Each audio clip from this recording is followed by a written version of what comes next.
আসসালামু আলাইকুম। আজকে নতুন একটি রেসিপি নিয়ে হাজির হলাম, নবাব নন্দিনী পিঠা। এটা দেখতে যে নবাবই তা কিন্তু না, এটা খেতে অনেক মজা। আপনি নিচে ১ সপ্তাহ রেখেও খেতে পারবেন। ঠান্ডা অবস্থায় অনেক মজা লাগে এবং ভাপে দিয়েও আপনি খেলে আরও বেশি ভালো লাগবে।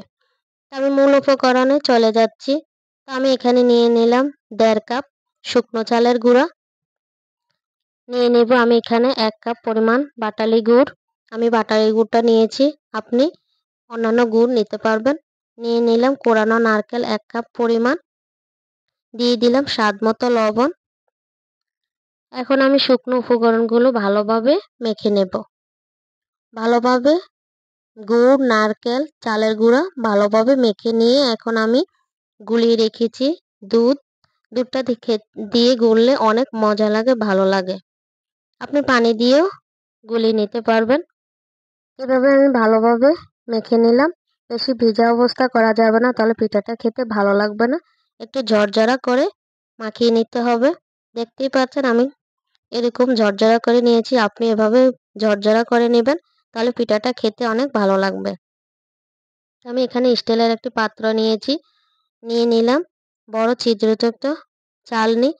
আমি চালনি দিয়ে ভালোভাবে চেলে নেব। বড় ছিদ্রযুক্ত চালনি নিতে হবে, তাহলে দানাগুলো দেখতে অনেকটা সুন্দর দেখা যাবে। দেখতেই পাচ্ছেন আমি সবগুলো চালনি দিয়ে চেলে নিয়েছি। এখন আমি একটা ছোট বাটি নিয়েছি, সামান্য তেল মেখে নিয়েছি। নিয়ে এখন আমি সৌন্দর্যের জন্য একটু বাদাম, কিশমিশ এবং কোরানো নারকেল দিয়ে দিয়েছি।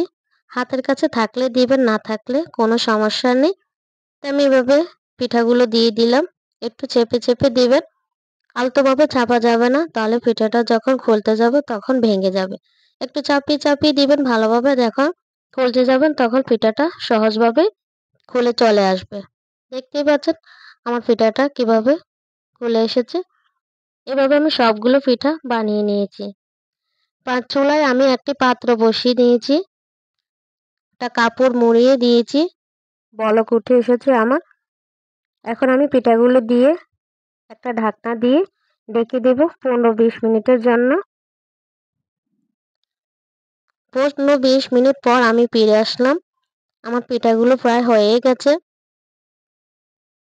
আপনি বাসায় একবার হলেও ট্রাই করে দেখতে পারেন। আমার সবগুলো পিঠা আমি এভাবে বানিয়ে নিয়েছি। তো এই ছিল আমার আজকের রেসিপি। আশা করি ভালো লাগবে। ভিডিওটি ভালো লাগলে লাইক, কমেন্ট, শেয়ার করবেন। আর এর উপর মজার মজার ভিডিও পেতে সাবস্ক্রাইব করবেন এবং পাশে থাকা বেল আইকনটা প্রেস করে রাখবেন। এতে করে যখন আমি ভিডিও দিব, আপলোড দিব, সঙ্গে সঙ্গে নোটিফাইড পেয়ে যাবেন। এখন আমার ভিডিও দেখার জন্য আপনাদের অসংখ্য ধন্যবাদ। আপনারা বাসায় একবার হলেও ট্রাই করে দেখতে পারেন। আশা করি ভালো লাগবে। আজকের জন্য এখানে বিদায়। আল্লাহ হাফেজ।